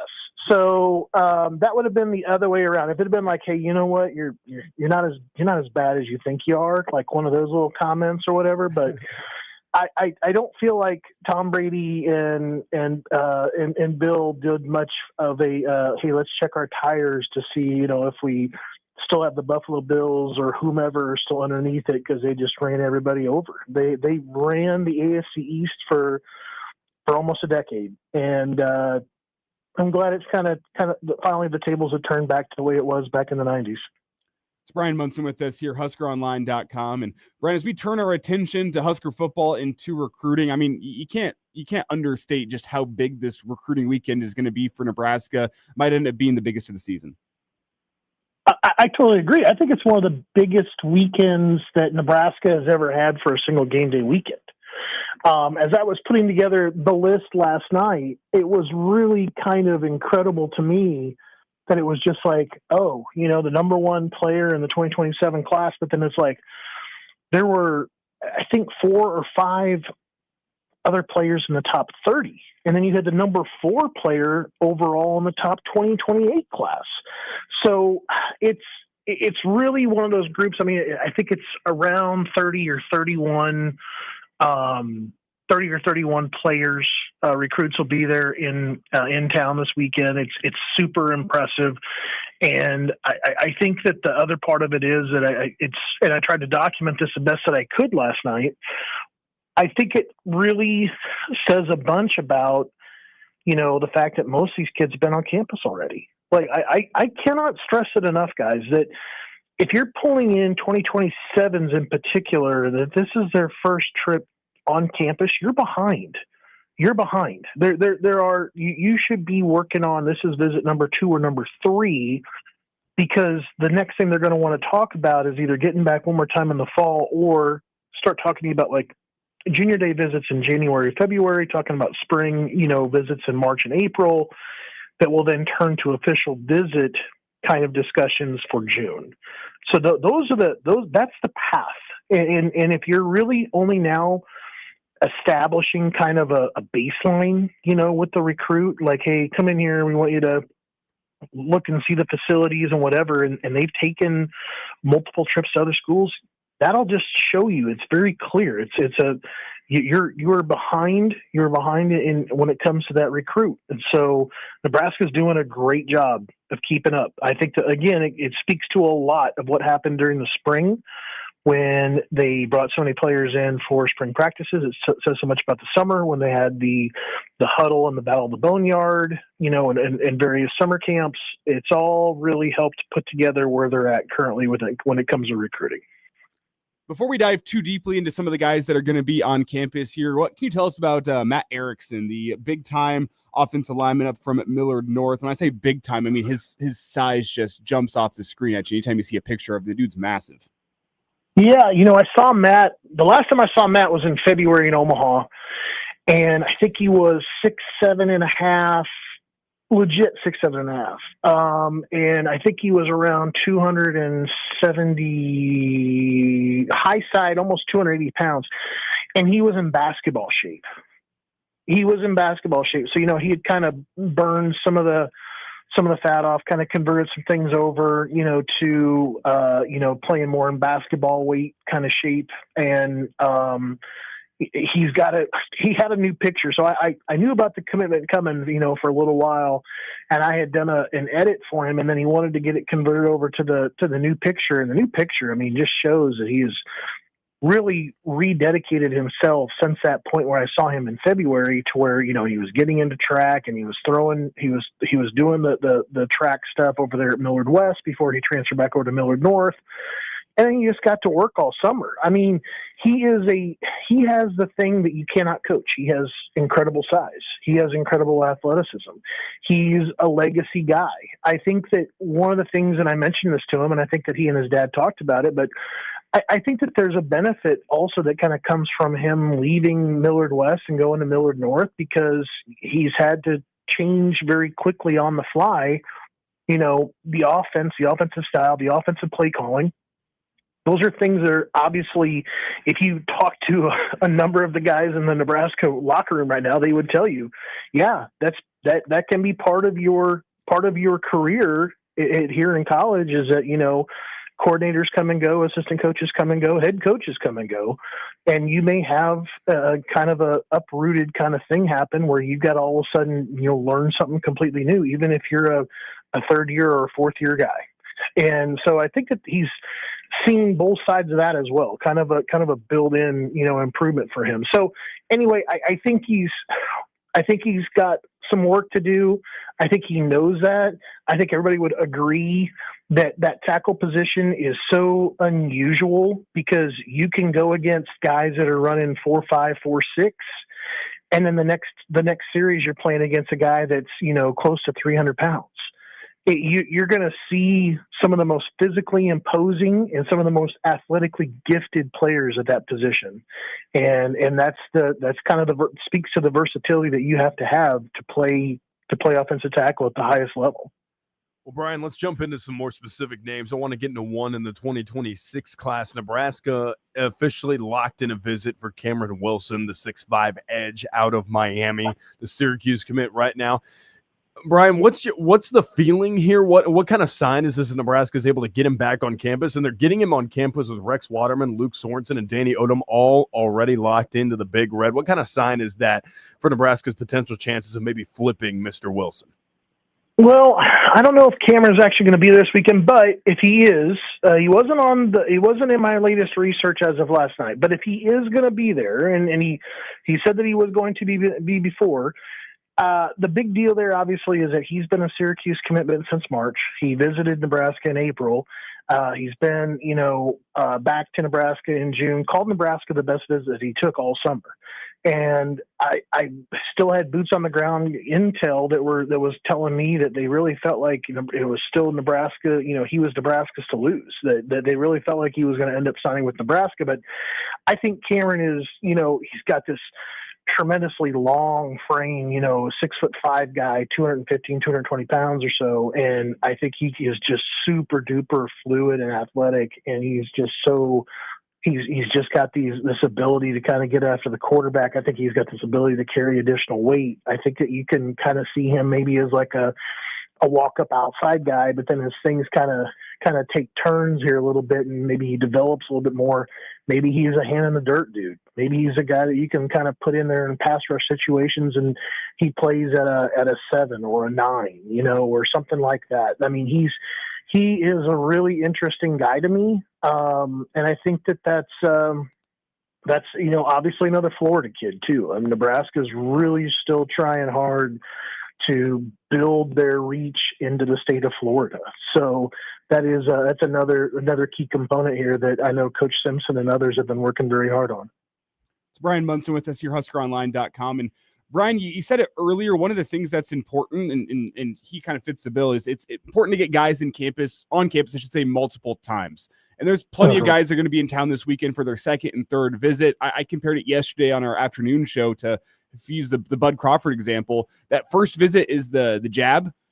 The second and third visit is that power right hand coming through that's going to come finish the job. Who are some of the guys that are going to be in town this weekend that it's not their first visit to Nebraska, it's their second and third, the kind of guys that Nebraska is looking to close the deal on?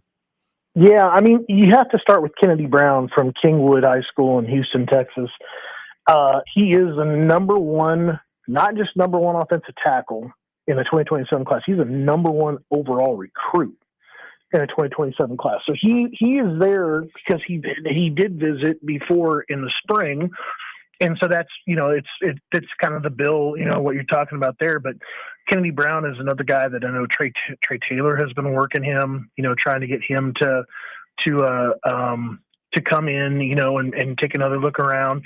I want to go back to Marcus Fakatu, that is the 2028 defensive lineman from Orange Lutheran. That's the same high school as TJ Lateef.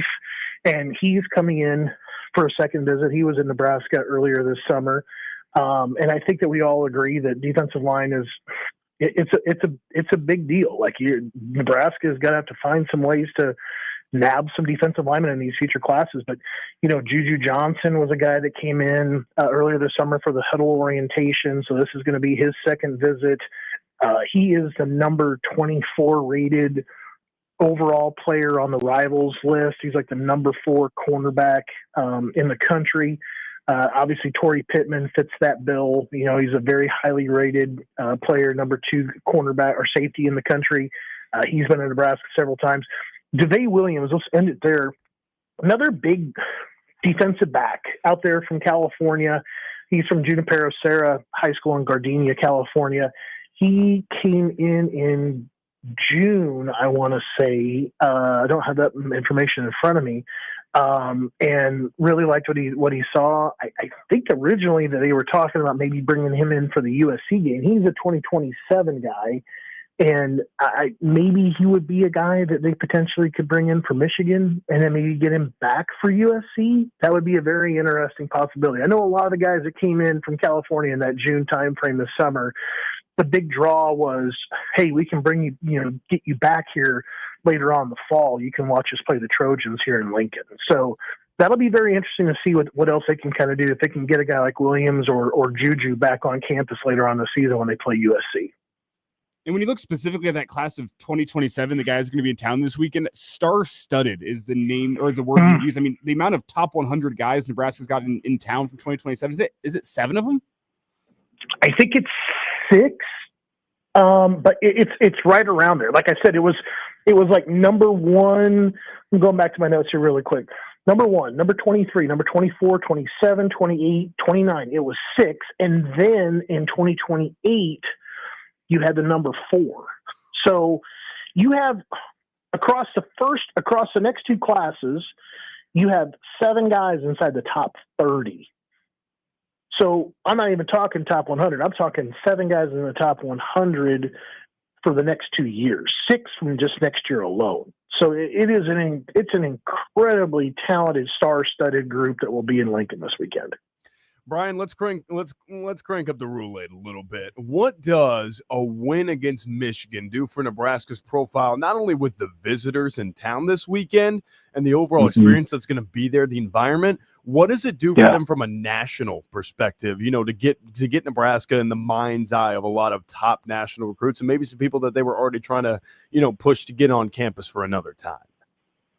Yeah, it's huge because everything now is still in front of Nebraska. I think that when you process a loss, it really takes things off the table, right? So you get a win against Michigan, going 12-0 is still out there. But I think the most important thing about beating Michigan is that I think conceivably you can kind of just say, well, you're already going to have an improvement. If everything just kind of plays out, you should improve on last year's, record. So this was like the game that I had circled. This is a really pivotal moment for Nebraska in their season because 12-0 is out there, but I think this really brings back more into the equation. Winning 8 or 9 really becomes a real possibility. It's a real distinct possibility. And then I think as you get past like the next one I would say was up for Nebraska was Minnesota. Minnesota then to me is kind of that next kind of hurdle, to where it was like, okay, now if you can get this one, it's 9 or 10. And then it's like, if you're talking about, like a USC, and I think I'd kind of still throw Maryland in there a little bit too, because I think that's going to be a difficult, trip for the Huskers. So I think that's the way I look at it is it's kind of just a possibility, but I think it's also like what you're really trying to do is if everything just kind of goes the way that you kind of think logically, just kind of playing it forward where Nebraska should be favored. If everything goes as planned as they kind of see it, I think Nebraska then at a minimum is an 8-win team. I think then they just need one of those next 3 games that I kind of mentioned to kind of put them in that 9 or above. And that would be massive for Nebraska this season. But I think, people are listening to the Will Comptons of the world. I think there are some people that were, had been touting Nebraska as being crashing the CFP potentially this fall. So I think that they don't want to definitely don't want to stop thinking about those bigger picture, like what are the possibilities. But I think from a more of a realist kind of boots on the ground kind of thing, I think you look at it as 8 wins, potentially getting above that as you kind of move forward in those other tricky games that are on your schedule. Brian, before we get you out of here, Justice kind of started me down this path. Does it matter on Saturday if it's a win or a loss for Nebraska? Is that something recruits care about? I know a lot of top recruits, they don't want to go off to a school that's going to lose a lot of games across their 4 years. They want to go win. But specifically looking at Saturday, does a win against Michigan on Saturday matter in how these recruits are going to gauge their visits? They'll tell you no, but I think there's a complexity there. I think that I don't think Nebraska wants to keep using, this is why we need you approach. I think that they want to start switching over to this is the path that we are on. And that there, I think, is how you're really going to have to start selling this program. You're going to really want to start moving it more towards, we are on this path to do things this way. This is going to become a normal deal. We're not, maybe on Saturday things are going to get wild and crazy, but at some point, I want it to become an act as if situation. If you guys have all seen Boiler Room, the movie, the classic scene with Ben Affleck, that's what I'm talking about. You want to act as if you've been here before. So maybe you get wild and crazy and nuts and stuff like that, and Lincoln beating Michigan this weekend. You're going to want to move at some point to acting as if this was a regular day at the office. And I think, though, that Nebraska can pivot back to this is why we need you. We're so close. You can build basically a narrative out of it. They would certainly rather go right back at it and go, this is the path we're on. And I think that recruits will tell you, oh, it didn't really matter to me, the outcome of the game. Somebody's got to win, somebody's got to lose. I think deep down it does. I think it does matter. And you definitely want to see a team like Nebraska into a bowl game. Like that's easier to kind of digest the loss that maybe you saw while you were in person. But I think not having to discuss that possibility would be huge for Nebraska. They don't want to do that. It's Brian Munson with us here, HuskerOnline.com, a full preview of Nebraska's recruiting weekend here against Michigan. Brian, last thought before we get you out. You got a prediction for what happens on Thursday Night Football? I was campaigning back in hour one against Thursday Night Football. I think it leads to a gross product. Whenever you see Bills against Dolphins, your mind immediately goes to that's going to be a gross product. What do you think happens Thursday night? Well, I think it matters a little bit if Ed Oliver. I mean, I thought it was going to matter that Ed Oliver wasn't going to be there on Saturday against Breece Hall. I kind of predicted that Breece Hall was going to have a bit of a day after seeing what Derrick Henry had done to Buffalo the week before. I think the Miami Dolphins are in trouble. You could see Hill, you could see their head coach. They're not on the same sheet of music. Tua missing passes, inaccurate, allowing, I don't even know how many points so far this season. Even with Josh having a broken nose and everything else, I think he just still went out and did what they needed to do to kind of demonstrate the versatility of the offense. I mean, didn't run for one, didn't throw for one, and still put up 30 points. So I think that game is going to be a good one for Buffalo. They're going to win, and I think it further kind of like sets the stage for the possible change of a head coach down there in South Beach. I'm with you. I don't think he makes it through the season. But Brian, appreciate your time here on a Tuesday. We'll cut up with you to review the recruiting weekend next Tuesday, and we hope you enjoy the rest of your week. Be good, guys. We'll talk to you soon. There is Brian Munson with us, HuskerOnline.com. Make sure you find him and follow him on Twitter for all of your recruiting needs. That is at Brian Munson _ is where you find him on Twitter. So stay up to date with him there. And if you want to go check out the full visitor weekend, pay for good journalism, folks. Brian does an incredible job. Go check out his work with On3. He always does an incredible job. Pay for good journalism, America. Yeah. So thank you, Brian Munson. We're going to step aside here, and when we return, we wrap up a show with some stories that we missed on the Morning Hookup right here on KFOR.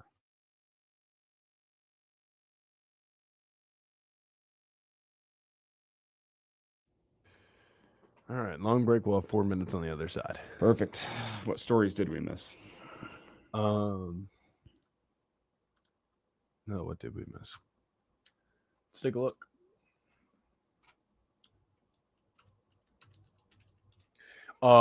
Did you hit Burrow injury stuff? We'll go there. That's a story. And we'll compare him to Andrew Luck. Oh, Lord.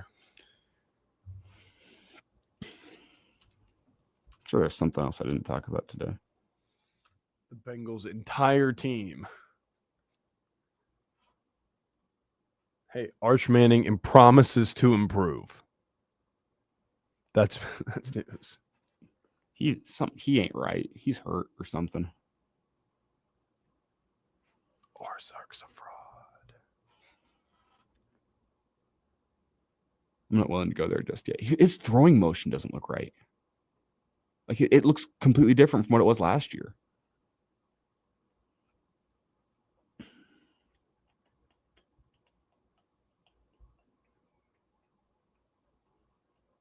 Oh, red balloons. We could talk about that.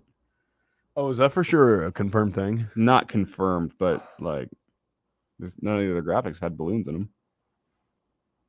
This would be a good game to pull out some red balloons. Daytime game, big opponent. Memorial Stadium's going to be juiced.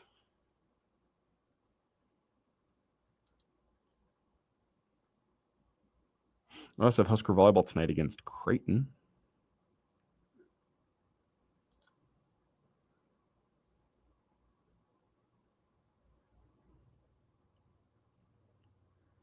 Apparently Machado got its 2000th career hit.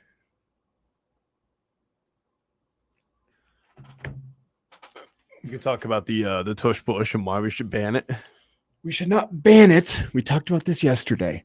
You just need to properly officiate it. Did you see that the NFL's like going through an IP claiming every clip of the false start on Twitter? Like the false start before the tush push. Well, it's insane to me. Just you have the replay assist, I thought, for moments like that. Can you not go in? The replay assist is to show America what they think they should see, but in reality, what they're actually going to see is what the NFL wants. That's true. But my take on it, properly officiate false starts and neutral zone infractions. Everybody's lined up in the neutral zone on that play, by the way. Yeah. Everyone. Properly officiate that. Literally stand in between them if you have to. Dalton Reisner for the Bengals got called for offsides, an offensive offsides on a tush push this weekend. And I watched my TV and said, thank God. Someone finally did it. Properly officiate that. Properly officiate false starts. Properly officiate illegal formations. But that's too much work. Why would the NFL do that? To fix all the issues with it. But why would they want to fix the issues with it? Because people want to ban it. But do they care what the people think? They're still going to watch. No. I think the NFL wants to ban it, but the teams don't want to.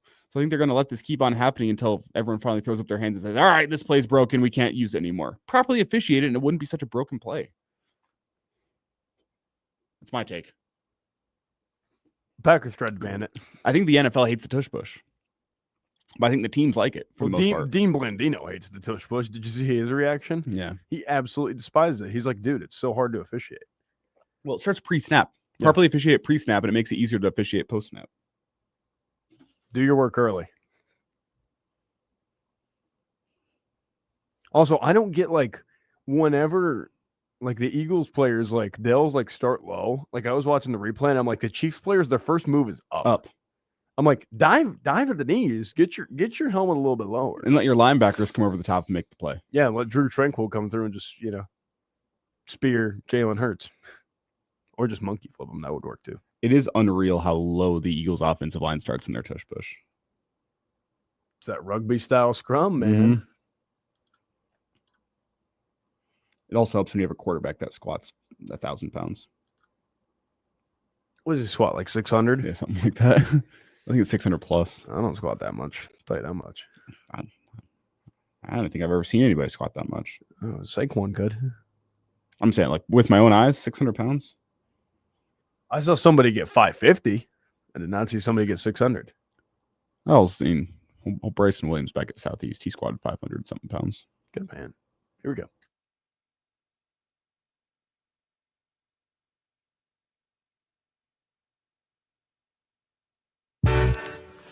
Oh, yeah. Don't want to be a player. I don't want to be playing no part. I'm not a player. I just crush a lot. One final time here with the morning hookup. It's Elijah Herbal and Justice Rhodey in today for Bill Hooks. And as we wrap up this Tuesday show, I was going to say this hour, but as we wrap up this Tuesday show, Justice, let's dive into some stories that we missed. The stories we missed. The Morning Hookup. I got a quick one, Justice. I know you have some thoughts on it. Joe Burrow and his injury history. But I saw this on Twitter yesterday. I wanted to bring it up. Someone went back to April of 2024 and pulled up the quote from Caleb Williams after they drafted Torrey Taylor. His text to Torrey Taylor said, "Hey, you're not going to punt too much here." Since sending that text, Torrey Taylor has punted 92 times. That is the most in the NFL. I don't mean to pile on the Bears too much, but just a little bit. Apparently, in terms of like punt yards to pass yards, somebody did the math. Torrey Taylor has more punt yards than Caleb Williams has pass yards. It's not close, is it? No. Yeah. Like, Caleb's got some catching up to do. So that's what arrogance gets you, kids. Mhm. Pride do cometh before a fall. Joe Burrow out for a while. What is it, 3 months with a turf toe? I think they said at least 3 weeks, but likely over a month, I think is what they said. With a turf toe. Turf toe is not... Turf toe requiring surgery, which turf toe is one of those injuries that you hear turf toe and you go, it doesn't sound like much. Turf toe is significant. It hurts. It's bad. You're just like, oh my gosh. Every step is pain. It's excruciating. Yeah. Yeah, it's not fun at all to deal with. But that is not good. Not good for old Joe Burrow. What were you saying about comparing him to Andrew Luck? What's this you're going on about? Okay, let me pull it. I don't think it's close to Andrew Luck. I don't think he was close to the prospect to Andrew Luck. But no, the way he's been harassed by pressure. Let's see. In Joe Burrow's first 5 seasons, he has played in 69 games so far, 19,000 passing yards, 140 touchdowns, and he was sacked 196 times. Holy Moses. Compare that to Andrew Luck, who had almost identical numbers in terms of touchdowns, yards, and games. He was only sacked 156 times. And I thought that offensive line was leaky. The pressure rate of both those quarterbacks in their first 5 seasons, excuse me, the pressure rate was north of 25% for both of them. Joe Burrow's at 27% in his career. Andrew Luck was at 28% in his career. Joe Burrow, the contact percentage on his dropbacks, 1 out of every 5 times Joe Burrow drops back, he gets hit. Andrew Luck was at 21%. Almost identical. And Joe Burrow, and as we said, sacked more than Andrew Luck. And the Bengals still won't build an indoor practice facility. Well, why did Andrew Luck retire early? Because his body was getting destroyed as much as he was getting sacked behind that Colts offensive line. Joe Burrow's in the same camp right now. Well, that's why you go draft and develop offensive linemen, or go pick some up in free agency. Instead, you spend 75% of your cap on your quarterback, 2 wide receivers, and a defensive end. You don't have money left to spend on offensive line. That's peak roster building. Jerry Jones actually probably gave him the handbook on that. Yeah, that front office, they're destroying Joe Burrow. They're giving him plenty of weapons. And whenever your backup comes in, he's fine because he's got T. Higgins and Jamar Chase to throw it to. But you worry about the long-term health of Joe Burrow. That'll do it for us here on a Tuesday. We'll be back tomorrow morning. Bill Hook's back in on a Wednesday edition of the Morning Hookup.